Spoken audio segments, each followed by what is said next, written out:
Hai teman-teman, kali ini kita akan menyimak sejarah rempah di Kepulauan Banda yang terletak di Provinsi Maluku. Rempah-rempah yang tumbuh dan ditanam di Nusantara selama berabad-abad silam telah menjadi daya tarik bagi bangsa-bangsa asing untuk datang. Salah satu wilayah penghasil rempah terbesar di timur Indonesia adalah Kepulauan Banda. Kepulauan Banda adalah wilayah penghasil buah pala terbesar dan terbaik di dunia. Sejak abad ke-13, pala telah dibudidayakan oleh masyarakat Banda. Kemajuan perkembangan perdagangan pala pada abad ke-15 membuat Banda semakin ramai dikunjungi oleh orang-orang asing dan perlahan menguatkan Banda sebagai pelabuhan rempah yang ramai.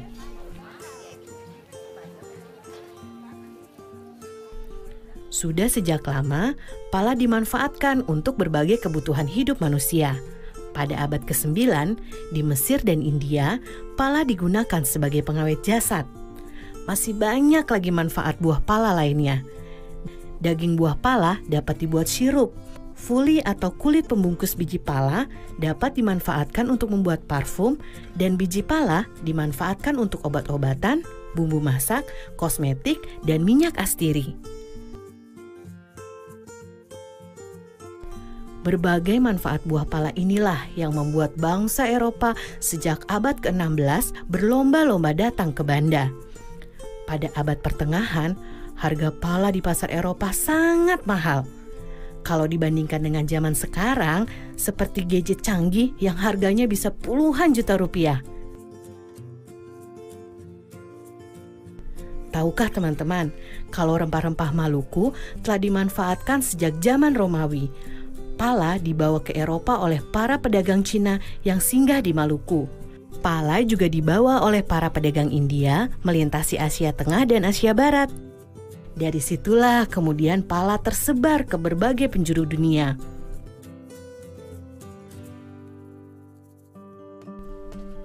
Selama puluhan tahun, bangsa Eropa berlayar mengelilingi dunia mencari sumber rempah-rempah.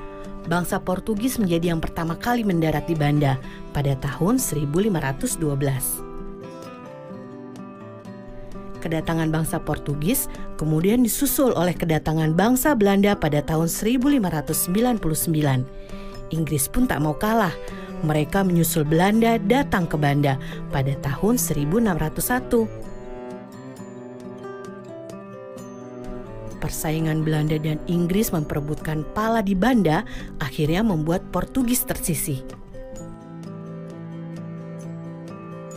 Melalui Serikat Dagang VOC, Belanda menjalankan taktik yang kejam untuk menguasai perdagangan pala. Belanda bahkan tak segan menggunakan berbagai cara, termasuk menyingkirkan para pemimpin desa atau yang dikenal dengan orang kaya. Kedatangan bangsa Eropa yang ingin menguasai perdagangan pala membuat masyarakat Banda menderita. Kejayaan pala sebagai rempah-rempah yang dicari oleh masyarakat dunia justru membuat masyarakat Banda perlahan terpinggirkan. Pada abad ke-19, setelah Inggris berhasil merebut Pulau Rune dari tangan Belanda, Inggris kemudian membawa pohon pala keluar dari Banda dan mulai menanamnya di Sumatera dan Malaysia. Sejak saat itu, monopoli perdagangan pala dunia yang dikuasai oleh VOC pun runtuh. Nah teman-teman, kini pala dapat kita peroleh dengan mudah di seluruh Indonesia. Ibu dan nenek kita sering memakai bubuk pala sebagai bumbu dapur. Kita juga bisa menikmati berbagai olahannya, seperti manisan, sirup, dan minyak gosok. Ternyata di balik bentuk pala yang mungil tersimpan sejarah yang luar biasa ya. Sampai jumpa di cerita seru sejarah Indonesia lainnya.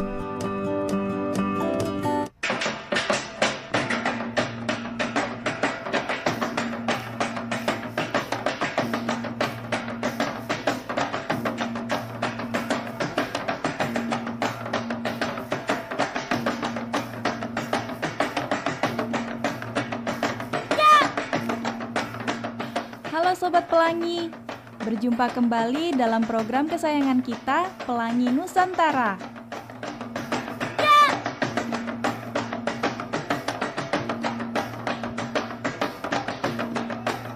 Sobat Pelangi, coba lihat teman-teman kita yang cantik ini. Mereka itu sedang menari apa ya?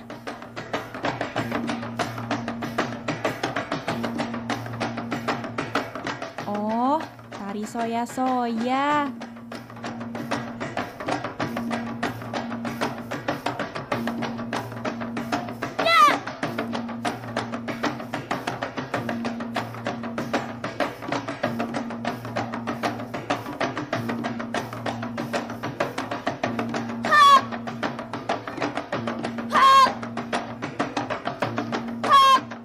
Tari soya-soya itu apa sih? Adik-adik, tarian soya-soya itu adalah tarian perang ya, yang menceritakan tentang peperangan, ya, kemarahan masyarakat Maluku Utara. Dan asalnya itu sebenarnya dari Pulau Kayowa. Ya, Pulau Kayowa itu di salah satu pulau di Halmahera Selatan yang kemudian menyebar ke seluruh Maluku Utara. Oh, ternyata tari soya-soya itu berasal dari Maluku Utara. Aku ingin tahu deh, latar belakang atau sejarah adanya tari soya-soya ini. Waktu itu terciptanya itu secara spontan sebenarnya ya adik-adik. Pada saat masyarakat atau yang di sana di daerah Maluku Utara itu disebut dengan Balakusu Sekano-Kano. Ya, Balakusu Sekano-Kano itu artinya rakyat yang merasa marah mengetahui bahwa Sultan Babullah diculik kemudian dibunuh. Seperti itu, sampai terciptanya tarian tersebut gitu. Sobat Pelangi, perhatikan deh pakaian dan tata rias wajah mereka. Keren ya. Kalian mau tahu tidak bagaimana mereka merias wajah dan tata cara mengenakan kostum untuk tarian soya-soya ini? Kalau aku sih mau tahu banget. Kita simak penjelasan berikut ini. Untuk kostum soya-soya, ini dari setelan ya, seperti kemeja dan celana panjang. Kemudian ada selempang kiri kanan, ya, warna merah atau kuning. Kemudian rok. Nah, rok ini adik-adik berwarna 4 aja, ya. Topi itu kita namakan toala lipat, ya. Tidak ada ornamen lain kecuali ngana-ngana di sebelah kanan. Dan salawaku yang kita pakai di kiri itu menggambarkan seperti ornamen untuk perang ya waktu saat itu. Jadi tarian soya-soya karena laki-laki semua, kita tidak memakai make up. Di tarian soya-soya ini ada sekitar 12 gerakan dasar ya. Nah, tapi sampai sekarang itu kita belum ada namanya. Dari gerakan 1 sampai gerakan 12. Tapi setiap pergantian gerakan tadi sudah ada namanya, yaitu namanya saya. Ya, jadi setiap pergantian dari gerakan 1 ke gerakan berikutnya itu kita namakan saya. Dan salah satu gerakan yang kita sebut suba, yaitu pada saat kita hormat, ya, kita duduk, kemudian kita hormat itu menggambarkan kita menghormati. Jadi cerita dari setiap gerakan itu ada ceritanya. Salah satunya itu kita suba, itu menggambarkan kita suba atau hormat atas jenazah yang sudah ditemukan tadi, jenazah dari Sultan Babullah tadi. Jadi kostum adik-adik yang digunakan untuk penari soya-soya ini sangat unik ya. Kita adaptasi dari bangsa kolonial dulu rupanya ya. Jadi ada atasan setelan putih-putih dasarnya dan memakai rok. Jadi penarinya semua laki-laki, tetapi kostumnya ada memakai rok ya.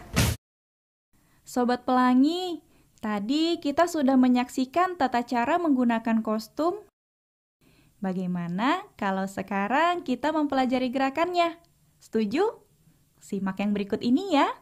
Gerakan yang pertama, ayunkan ngana-ngana yang dipegang oleh tangan kanan ke depan dan ke belakang. Nah, salawaku yang ada di tangan kiri digerakkan, diayun ke kanan dan ke kiri. Seperti ini. Tu, wa, ga, 4, 5, 6, 7, 8. Sementara kaki kiri diangkat dan diayun ke depan dan ke belakang. Ya, seperti ini. Tu, wa, ga, 4, 5, 6, 7, 8. Selanjutnya, gerakan soya, yaitu gerakan penyambung dari gerakan sebelumnya ke gerakan selanjutnya. Caranya, posisi badan menghadap ke kanan, kaki kiri diangkat, lalu digerakkan mengayun ke depan. Lalu, ngana-ngana diayun ke depan. Gerakan berikutnya, kaki kanan melangkah ke samping kiri sebanyak 2 kali. Ngana-ngana diayun ke atas sebanyak 2 kali juga. Lalu, posisi badan menghadap ke arah kanan. Gerakan kaki dan tangan sama seperti sebelumnya. Seperti ini. Tu, wa, ga, 4, 5, 6, 7, 8. Gerakan selanjutnya. Posisi badan menghadap ke depan sedikit membungkuk. Kaki kiri diayun ke belakang dan ngana-ngana diayun ke depan. Salawaku menghadap ke atas di bawah ngana-ngana. Lalu ganti kaki kanan yang digerakkan ke belakang. Ngana-ngana diayun di atas salawaku. Lalu salawaku diputar menghadap ke bawah. Seperti ini. Gerakan selanjutnya. Posisi badan menghadap ke depan, kaki kanan menyilang ke kiri, ganti, kaki kiri menyilang ke kanan, ngana-ngana diayun 1 kali, maju ke depan dengan kaki menyilang sebanyak 3 kali hitungan. Lalu, hitungan keempat, posisi jongkok dengan kedua tangan menyilang, ngana-ngana di atas, salawaku di bawah. Kita ulang. Tu, 2, 3, 4, 5, 6, 7, 8. Lalu, ngana-ngana diayun ke depan sebanyak 4 kali ke belakang. Seperti ini. Selanjutnya, dalam 4 kali hitungan, ngana-ngana diayun ke depan sambil berdiri perlahan-lahan. Lalu, posisi badan miring ke kanan sambil mengayunkan ngana-ngana ke arah belakang sebanyak 4 kali. Gerakan selanjutnya. Kaki kiri meloncat kecil ke depan, diikuti kaki kanan sambil mengayunkan ngana-ngana.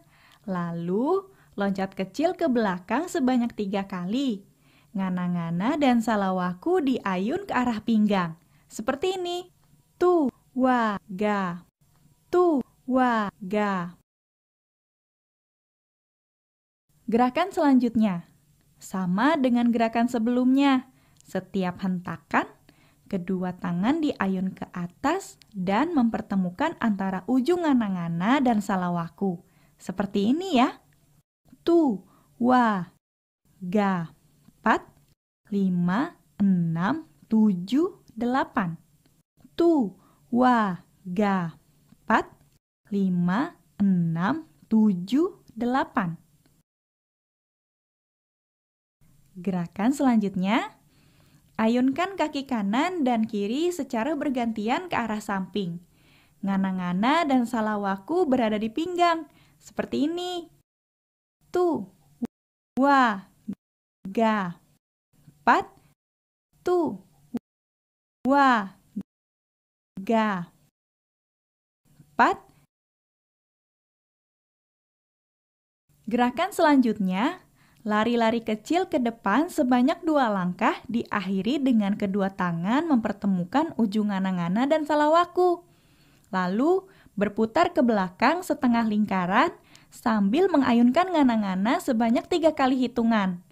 Hitungan keempat, badan menghadap ke depan sambil terus meloncat, maju, mundur sebanyak 4 kali hitungan. Seperti ini. 2, 3, 4, 5, 6, 7, 8. 2, 3, 4, 5, 6, 7, 8.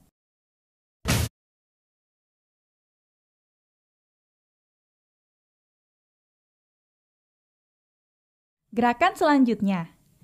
Maju ke depan 2 langkah, ngana-ngana diayunkan ke tengah atas salawaku, lalu berputar ke belakang sambil mengayunkan ngana-ngana ke samping atas.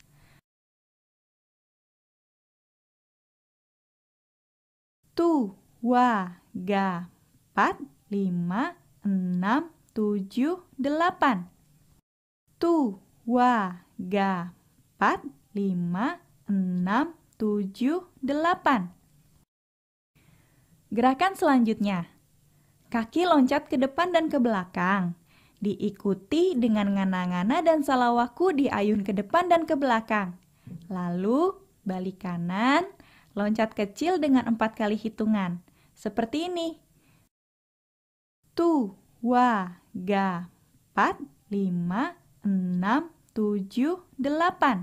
2, 3, 4, 5, 6, 7, 8. Lanjut. Posisi badan menghadap ke kiri, silang ke kanan sebanyak 2 kali. Kaki kanan silang ke kiri sebanyak 2 kali sambil mengayunkan ngana-ngana.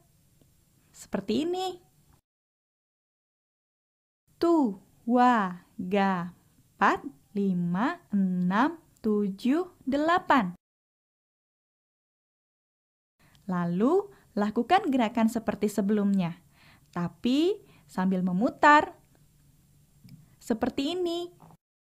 2, 3, 4, 5, 6, 7, 8.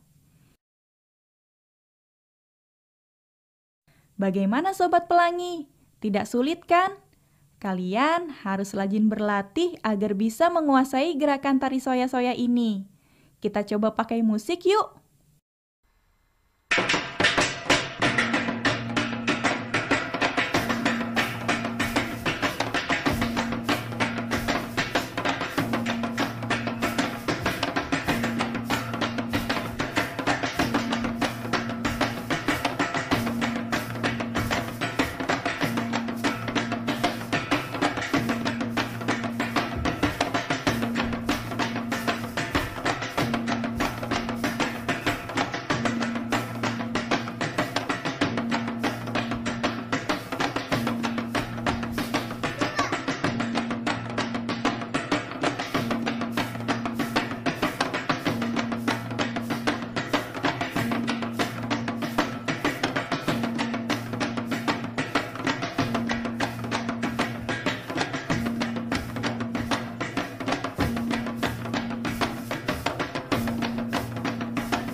Nah, Sobat Pelangi, demikian program Pelangi Nusantara kali ini. Sampai jumpa di episode selanjutnya.